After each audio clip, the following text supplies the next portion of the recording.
So, you know those neighborhoods where the HOA is just completely insane? I live in one of those in Ohio.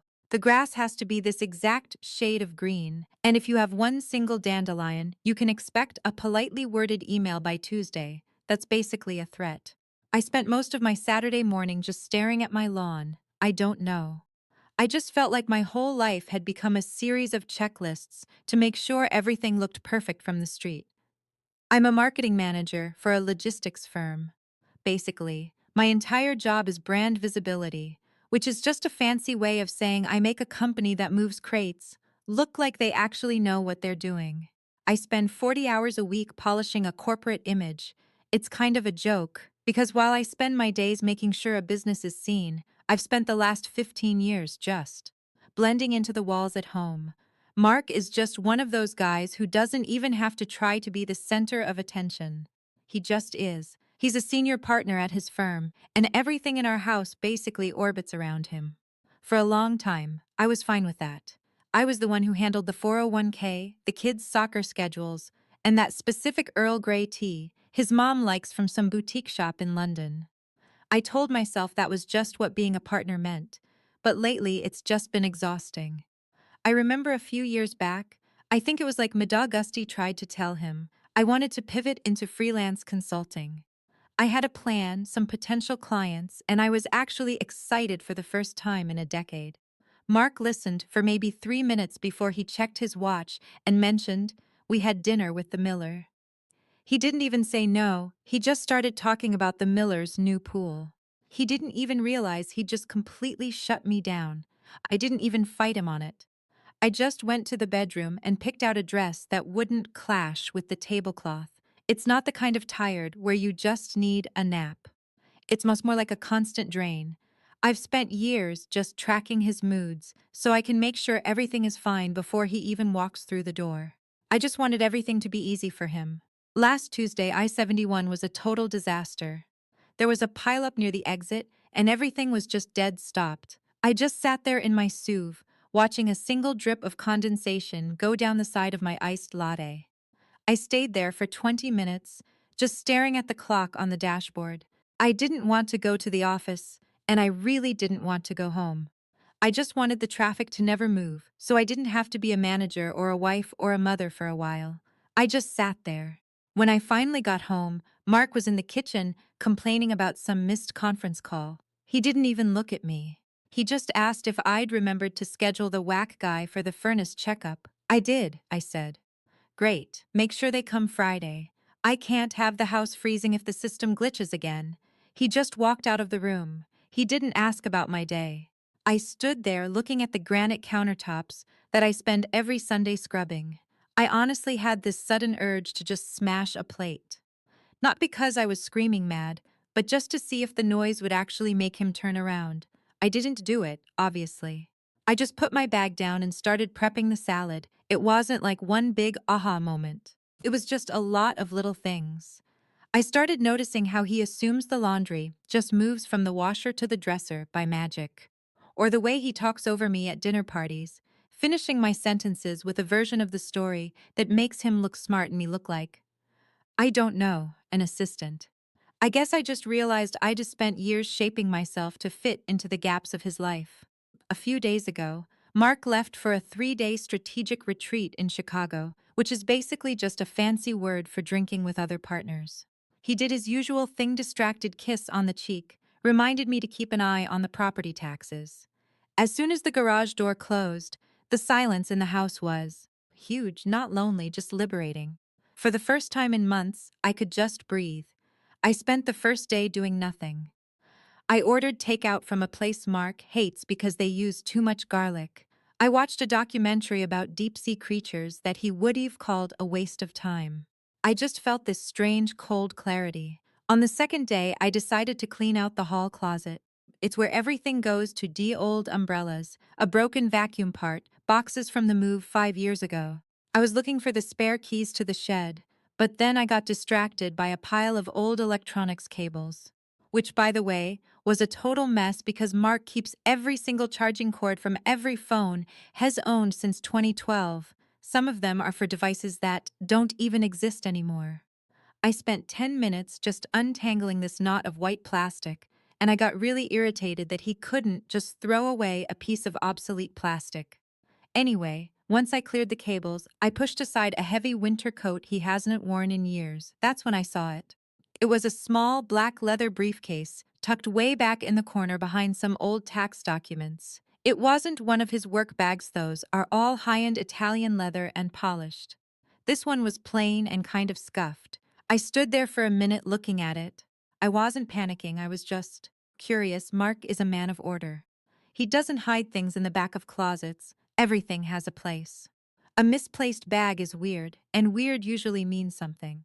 I pulled the briefcase toward me. It was surprisingly heavy. No lock, just a simple snap. I hesitated for a second, thinking about privacy and all that, but then I remembered him looking right through me at dinner last week and how he dismissed my career goals. I flipped the snap open. There wasn't any cash or letters. There was a burner phone, a small notebook with dates and numbers, and a folder of printed photos. I didn't recognize the woman at first, but she was younger, maybe late 20s. The photos weren't business related. One was of her laughing on a beach I didn't recognize. Another was a candid shot of her walking down a street in a city that definitely wasn't Chicago or Columbus. I sat down on the floor of the closet. It smelled like mothballs and dust. I just stared at the images, and it felt like the stable wife part of me just evaporated. I didn't have a meltdown. I just felt this quiet rage. I shoved the briefcase back into the corner and pulled the coat over it. I stood up and brushed the dust off my leggings. Then I walked into the kitchen and started making a list of everything I owned that he didn't know about. Samuel got home Sunday evening. The garage door makes this awful rumbling sound when it closes, which usually just means my peace and quiet is officially over. He walked into the kitchen with his bag, looking exactly like he always do, as successful, put together, totally in control. He gave me a quick kiss on the cheek, but like, no actual pressure, and immediately started bragging about how productive his meetings in Chicago were. I stood there for a minute, still holding the wooden spoon, just staring. He has this way of moving that's almost too perfect.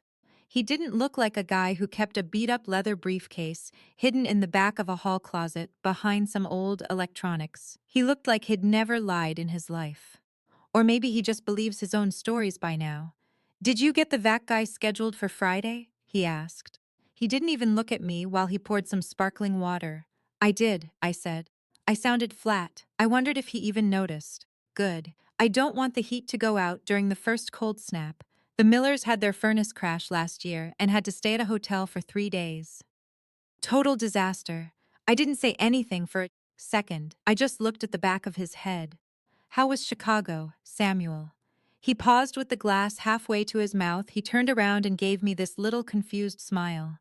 "I told you it was great. The presentations were a bit dry, but I made some good connections." "Why?" "No reason," I said. "Just wondering if you actually worked, or if it was just 3 days of expensive steaks and scotch." He laughed, but his eyes didn't really move.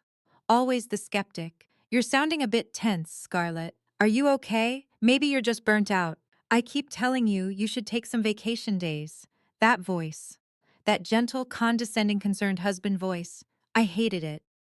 It was what he did whenever he wanted to stop talking about himself and start talking about my issues. For years, I just went along with it. I actually believed I was the one who was falling apart. I waited until after dinner. He was in the living room, scrolling through emails on his tablet, and the blue light made his face look kind of pale. I sat down next to him. I was trying to keep my breathing steady. "I found a bag in the hall closet," I said. He stopped scrolling. Immediately, he didn't jump or gasp, he just froze. He didn't look at me for a few seconds, and I could tell he was just calculating the best way to handle it. "A bag?" he finally asked. "What bag?" "The black leather one, the scuffed one, with the phone and the photos." Samuel sighed, not like he was guilty, but like he was disappointed in me. Like I'd forgotten to pay the electric bill or something. He put the tablet on the coffee table and looked at me with pure pity. "Scarlett, what are you talking about? I don't have a scuffed leather bag in the closet." I blinked. "I literally just held it in my hands, Samuel. I saw the photos, I saw the burner phone." He didn't get angry, he didn't yell. He just reached out, touched my arm, and used that soft, fake voice. Honey, are you doing this again? You've been so stressed. I think you're imagining things, or maybe you saw something on a show and got mixed up. There is no bag. I pulled my arm away. I am not imagining a briefcase tucked behind your winter coat. Scod, God skult. You're spiraling, he said. He stayed calm. I'm worried about you. You've been acting weird for weeks.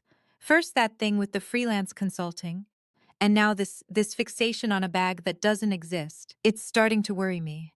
I just stared at him. He wasn't telling me I was wrong, he was telling me I was unwell. He was making my discovery a symptom of a breakdown. If I kept pushing, I wasn't a wife who found a secrety, was just a fragile woman losing it. I'm not crazy, I whispered. I never said you were crazy, he replied. I just said you're stressed. Why don't you go get some rest? Well, talk in the morning when you've calmed down. He got up and went upstairs. He didn't even look back.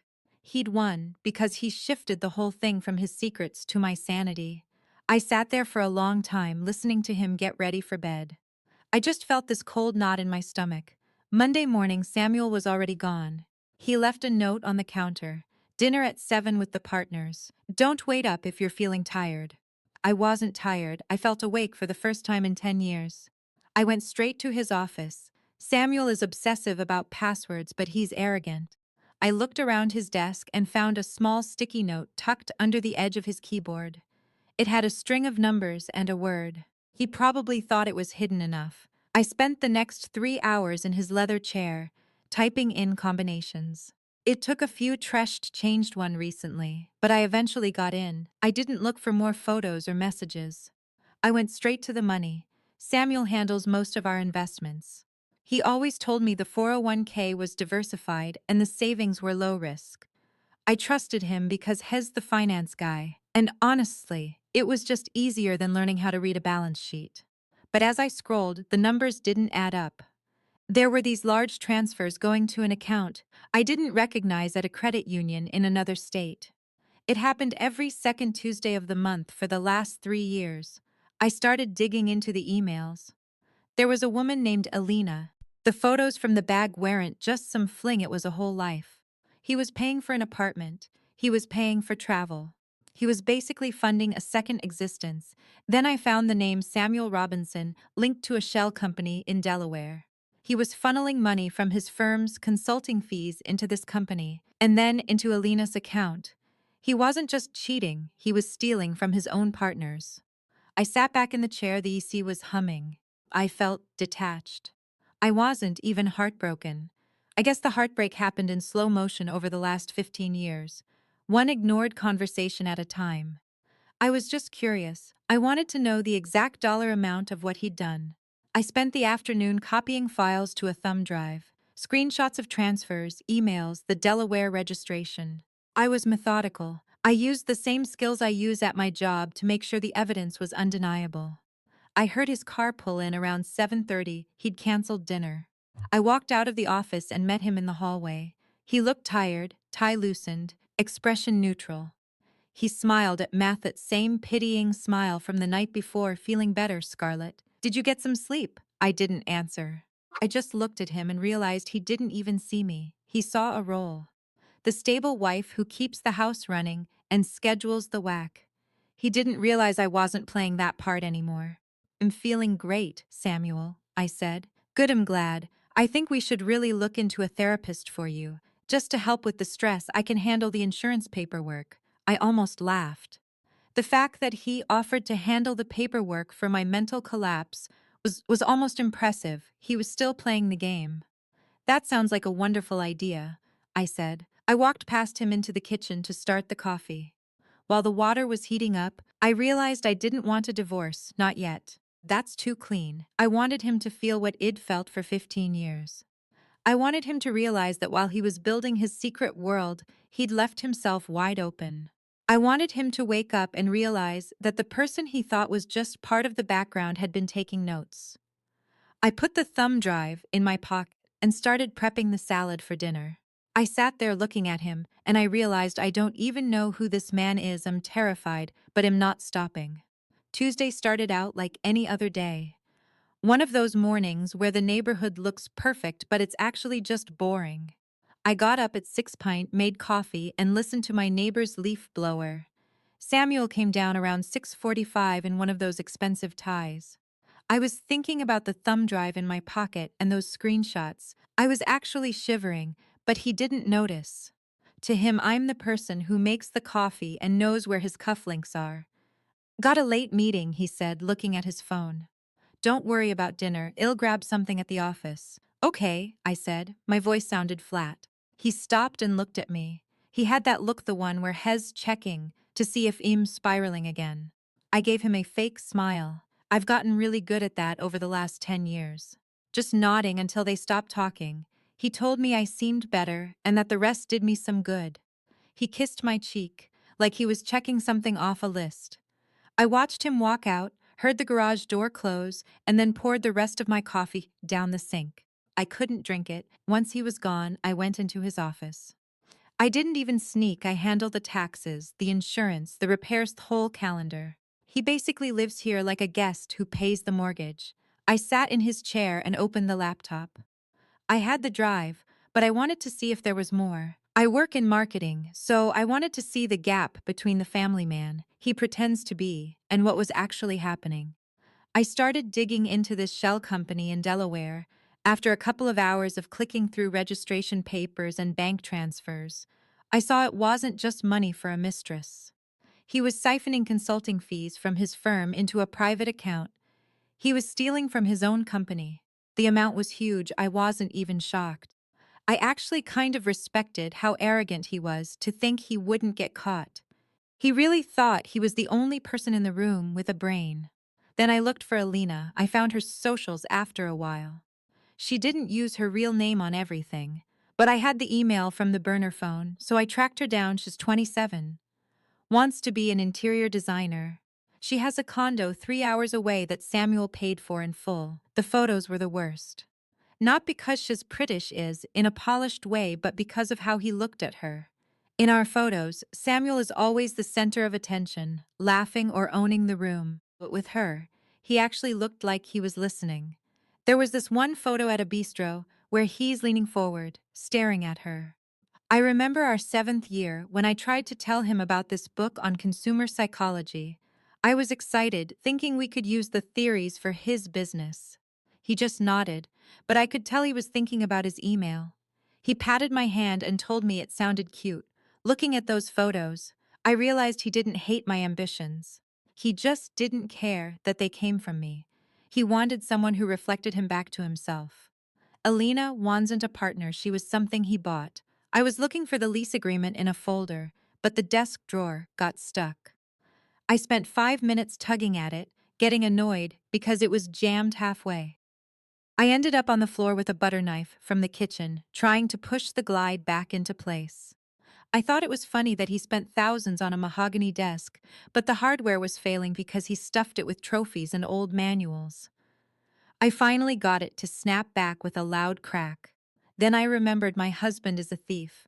I went back to the files and found a travel folder. It was a log of every trip he'd taken for 3 years. The strategic retreats in Chicago, the client visits in New York. Every single one overlapped with Alina. He had this whole second life. A version where he got to be the attentive lover while I was at home dealing with HOA complaints and cleaning soccer uniforms. I didn't cry. I felt numb.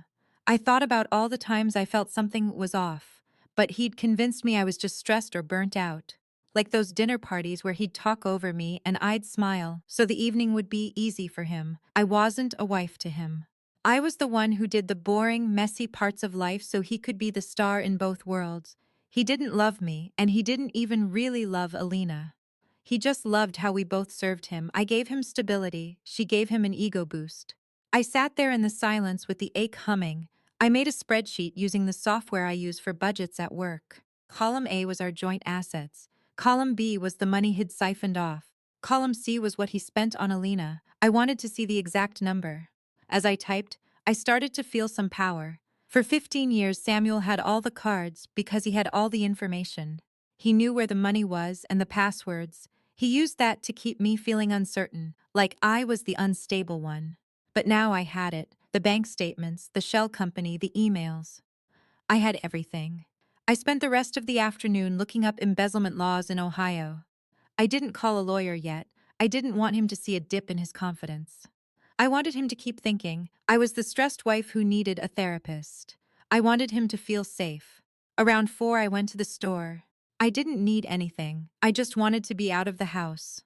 I walked through the aisles and felt weird, like I was watching myself from a distance. I saw a couple arguing over which brand of laundry detergent to buy, and I almost laughed. They were fighting over something that actually mattered. I bought a new set of high thread count sheets for my side of the bed. I don't know why, I just wanted something new. When I got home, the house was quiet. I went into the bedroom and stripped the bed, spending an hour folding the old sheets into a pile on the floor. I wanted the stuff gone. The garage door rumbled. He was home early. I walked into the hallway just as he was taking off his jacket. He looked at me, probably checking my face for a spiral. "You're home early," I said. "Meeting ended sooner than expected," he replied. He stepped closer and put his hand on my waist. "You look peaceful, Scarlet. You do something with your hair? Looks different." I looked at him, the expensive skin cream, the groomed beard, the calculating eyes. I knew if I told him right now, he'd just try to tell me I misinterpreted the files. He'd say the money was for a surprise or an investment. He'd try to make me feel crazy one last time. I realized I couldn't just leave.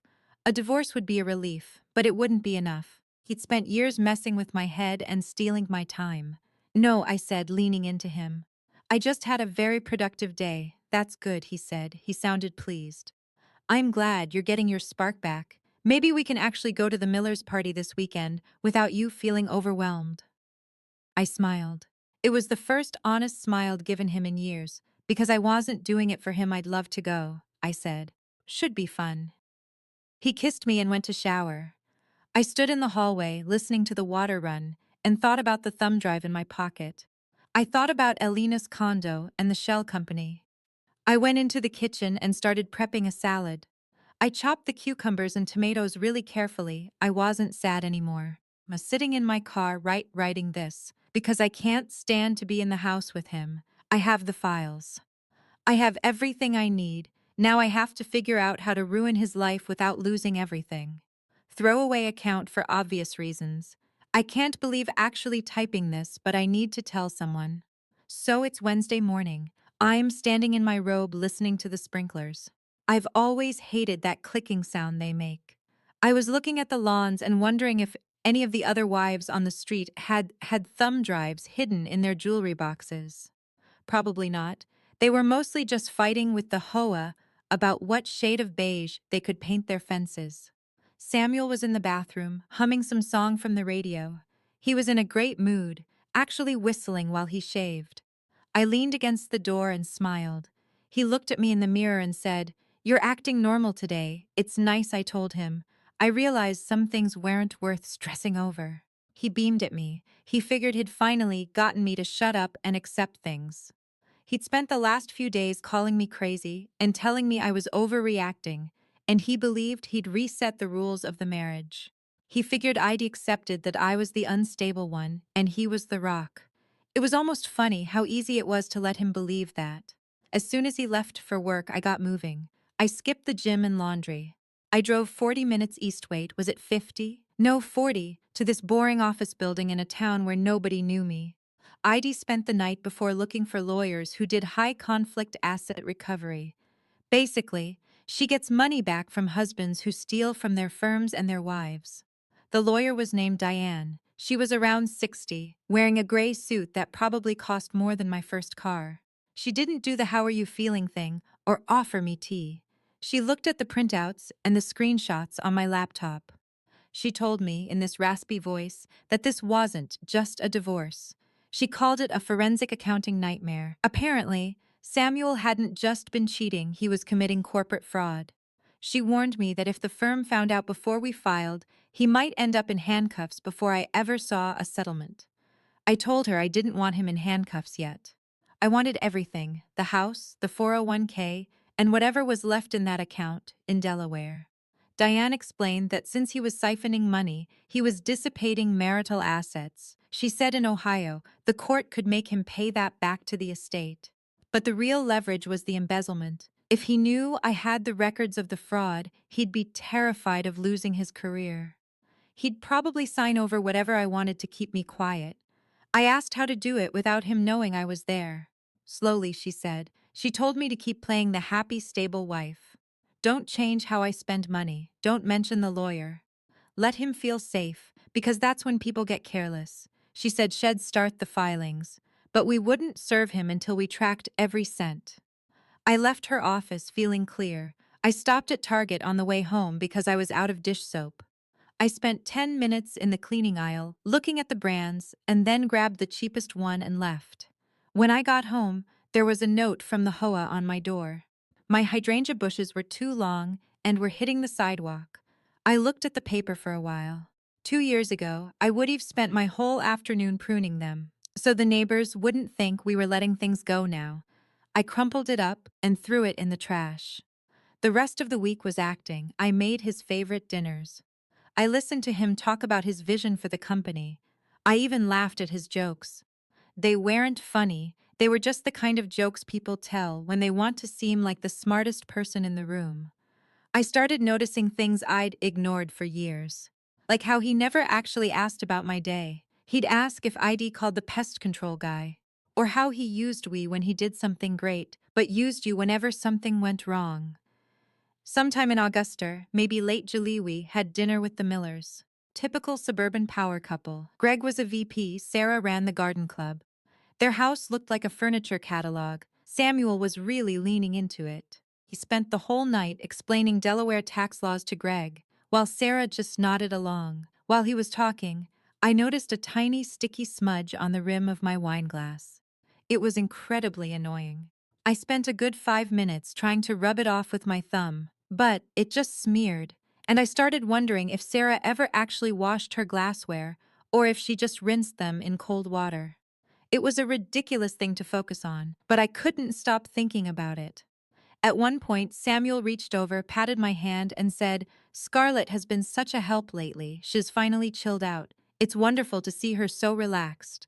The table went quiet. I could tell they were looking at me, trying to see if I looked unstable. I smiled and took a sip of wine. I told them. I realized the little things didn't matter as much. "Exactly," Samuel said. "Perspective is everything." He looked proud of himself.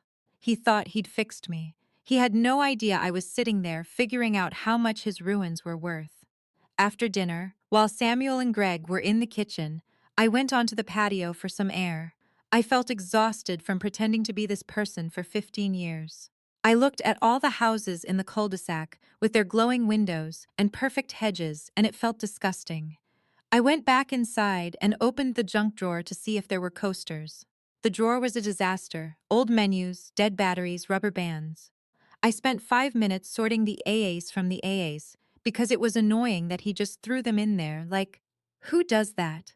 Samuel came up behind me and asked if everything was okay.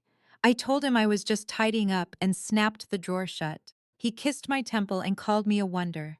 I didn't say anything. I thought about that Delaware account. The next Tuesday I saw Diane again. We talked about shadow assets. Shed found payments to a property company in Florida. Samuel hadn't just bought Elena a condo, he had a vacation rental they were using. Diane pointed out he was using a corporate card for some of it. She said mixing business and personal funds was a fast track to a tax audit if we played it right. I told her I didn't want to just report him to the ears. I wanted him to know I knew, but think he had a way out if he gave me everything. Diane warned me that men like him don't handle losing control well. She said he might get erratic. I told her he was already erratic, he just hid it behind a $2,000 suit. I spent 15 years handling his messes. I could handle a little tension. When I got home, Samuel was in the living room looking at old photo albums. He looked nostalgic. He held up a photo from our honeymoon in Tuscany. "Look at this. We were so young. You had that dress with the yellow flowers. Remember?" I remembered the dress. I also remembered that he spent half the trip fighting with the rental car company about a scratch that wasn't even there. I remembered walking through a vineyard for 3 hours while he stayed at the hotel to handle paperwork. "I remember," I said. He asked if Wed had a good run. He really believed it. He thought the marriage worked because I made it look successful. He didn't realize I was just the one cleaning up his sea messes. I told him it was a very interesting run. I went to take a shower and thought about Alina. I wondered if she knew about the other accounts. I wondered if she knew she was just another thing he'd acquired to feel more sophisticated. I didn't really hate her. I actually felt kind of bad for her. We were both just things he wanted. She was the hot one, and I was the one who kept his life from falling apart. After my shower, I went into the closet and sorted through my clothes. I pulled out things I wouldn't need if I moved somewhere smaller, and hid a cardboard box in the back of the guest room closet. I didn't know where I was going yet, but I knew I couldn't stay there. That night, Samuel came to bed late. He smelled like scotch and cigars. He still had that smug look. He whispered that the partners were thrilled with the projections and that we were going to have a huge year. He mentioned upgrading the kitchen with marble countertops and asked what I thought. I stared at the ceiling. I told him the countertops were fine. He chuckled and said I was so modest, and that's what he loved about me. He said I was just content. That word felt like a punch. He didn't love me. He loved that I didn't ask for anything. He saw my silence as contentment. I asked him if he ever wondered what I actually wanted. He looked confused. He asked what I meant, saying I had the house, the cars, the trips. He told me if I wanted something specific, I should just tell him and he'd buy it. He didn't even get the question. To him, everything was a transaction. Never mind, I said, go to sleep. I lay there for a long time after he fell asleep. I listened to him breathe and thought about the thumb drive and the legal filings. I thought about how he tried to make me feel like I was losing my mind because I found his secrets. I wasn't even angry anymore. I just wanted him gone, and I wanted every cent he owed me. The next few days were a blur of secret calls and meetings. Diane was moving fast. She traced the money from the shell company to offshore accounts. The amount was huge. He wasn't just paying for a mistress, he was building a getaway fund. He was probably planning to leave both of us once the fraud got too risky. Diane told me on Friday afternoon that the timing of the transfers suggested he was planning to move everything out of the country within 18 months. I wasn't surprised. He didn't just cheat, he had a strategic exit plan. I told her we should move now. Not yet, she said. She told me to wait until the quarterly bonus hit the joint account on Monday. It would be the biggest sum of the year. She wanted to hit him the second the money cleared file for divorce and notify the firm's compliance officer at the same time. He wouldn't have time to move the funds. As for the embezzlement, she said that was my insurance. He'd either give me a massive settlement to avoid prison, or he'd go to prison and I'd take whatever the court gave me. Either way, I won. I hung up and sat in my car in the Target parking lot for a while. I watched people with their carts and families arguing over cereal. I just sat there. I drove home and went in through the garage. My heart was pounding. Samuel was in the kitchen pouring wine. He smiled and mentioned a trip to Napa in October. He said he thought he could swing a long weekend. I looked at him. I saw the wrinkles around his eyes and the way he puffed out his chest. He really thought he was the boss. I think that sounds lovely, Samuel, I said. I started prepping vegetables for dinner. I chopped the carrots into even slices. My hands weren't shaking, I wasn't sad. I thought about the 401k and the Delaware account. I thought about the stable wife he thought he had. I wondered when he'd realize that the person who handled the taxes, the insurance, and the social calendar was the only one who knew where all the bodies were buried. I put the carrots in the pot and turned on the stove. The steam blurred my vision for a second. Samuel leaned against the counter and said I was very quiet. I told him I was thinking. About what? About the future. He laughed and kissed my cheek. Don't worry about the future, Scarlett. I've got everything under control. I smiled at him. For the first time in 15 years, I felt like I was the one in control. I didn't say anything else. I stirred the pot and listened to the clock. That night, I lay in bed and listened to the silence. I thought about the overgrown hydrangeas and the Hoa notice in the trash. I thought about the dead batteries in the junk drawer. I imagined his face when he'd realize I'd dismantled everything. I didn't want to scream. I just wanted to tell him calmly and politely that he had nothing left. I fell asleep quickly. I didn't dream about Tuscany. I dreamt about spreadsheets and the sound of a gavel.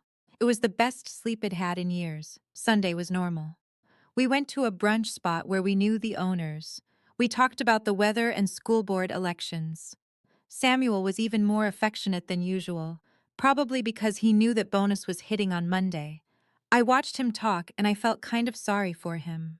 Not for who he was, but for who he thought he was. He thought he was some kind of genius strategist. He didn't realize the most dangerous person in the room is the one everyone thinks is unimportant. I went to bed early. I wanted to be awake when the sun came up. I left my phone on the nightstand, waiting for the bank notification. Monday morning was gray and rainy. Everything looked washed out. I got up at 5 a.m. and made coffee. I didn't wake Samuel. I sat at the kitchen table with my laptop and waited. At 8:14 a.m., the notification popped up. The bonus had cleared. The joint account was huge. I stopped for a second, picked up my phone, and sent a text to Diane. The money is in. Do it. Then I went into the bedroom and woke Samuel up. I kissed his cheek and told him I'd made coffee. I watched him stretch and yawn, totally unaware that his life was over. Today's going to be a big day, he said, smiling at me. I know, I replied. I'm really looking forward to it.